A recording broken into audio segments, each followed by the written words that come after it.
In the early 1980s, two engineers walked away from the hallowed halls of Xerox PARC with a vision that would change how the world creates. John Warnock and Charles Geschke founded Adobe in 1982, and their first product wasn't Photoshop or Illustrator or anything you'd recognize on a modern desktop. It was PostScript, a page description language that allowed printers to render text and graphics with unprecedented precision. Apple licensed it for the LaserWriter in 1985, and suddenly, desktop publishing was born. The printing press had gone digital. I don't deal with rules well or standard ways of doing things. And I've never been great at dealing with authority of people telling me that you can't do that because of something or you can't do this because of something. From there, Adobe's rise was meteoric. Illustrator arrived in 1987, giving designers a powerful vector graphics tool.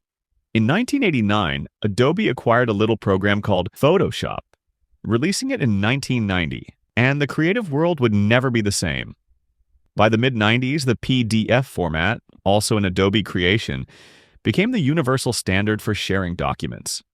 Whether you were a designer, a publisher, or just someone sending a resume, Adobe was in your workflow.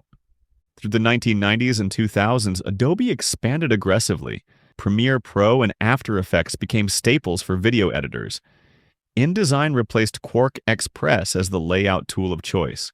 Dreamweaver brought web design into the fold. And then came the Creative Suite, bundling all these tools together, locking in professionals across industries. By 2012, over 90% of creative professionals were using Photoshop, and Adobe's dominance seemed unshakable. When you join Creative Cloud, you get all the same state-of-the-art creative tools you've always used and loved. Tools like Photoshop, Illustrator, InDesign, Premiere Pro, but they've been completely reinvented to support a more intuitive and connected way of creating. But in 2013, Adobe made a move that would redefine its business model and its stock price. It killed the perpetual license. No more buying Photoshop once and owning it forever. Instead, Creative Cloud subscriptions. For customers, it meant always up-to-date software. For Adobe, it meant predictable recurring revenue, reduced piracy, and crucially, the ability to raise prices over time. And raise them, they did. With no real competitor offering the same breadth and integration, Adobe had pricing power. Revenue climbed from $4 billion in 2012 to nearly $18 billion by the end of 2022. The stock soared from around $30 to $700, hitting all-time high after all-time high. Then came the cracks.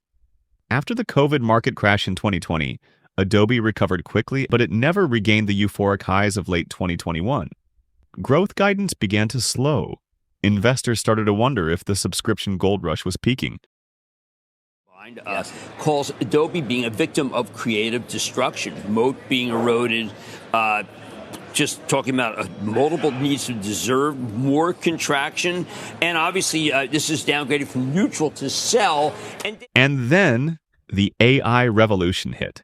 Tools like Midjourney, DALL-E, and free large language model-powered assistants could generate images, layouts, and even videos from a single text prompt. Suddenly, the barrier to entry for creative work collapsed. Adobe's answer was Firefly, an image generation tool launched in 2023, trained on licensed and Adobe stock content to avoid copyright issues.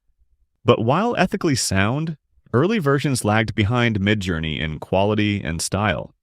For casual users, many of Photoshop's once exclusive tricks could now be done in seconds with a prompt. The moat was narrowing.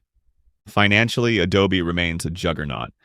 In fiscal 2024, it posted $21.5 billion in revenue, up 11% year over year. Net income hit $5.6 billion with profit margins around 30%. Free cash flow was $7.9 billion. But growth is slowing. Analysts project 9 to 12% revenue growth in the next 2 years. The forward PE sits around 15.4, lower than its historical average, reflecting investor caution. Adobe isn't standing still. Firefly is now integrated into Photoshop, Illustrator, and Acrobat. Generative Fill lets you add or remove elements from photos with a click. Text to video prototypes are in the works, In marketing, Adobe's Experience platform now includes an AI agent orchestrator to automate campaigns. And on mobile, as a free Photoshop app aims to hook the next generation of creators.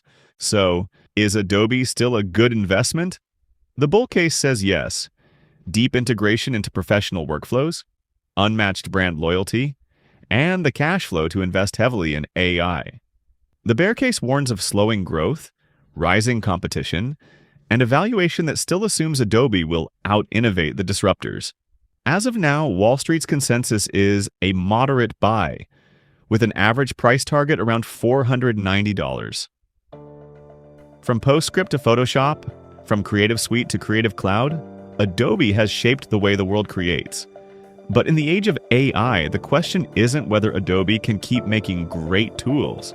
It's whether it can keep making tools that people can't live without. The next chapter will decide if Adobe remains the creative industry's king or just another name in the history books.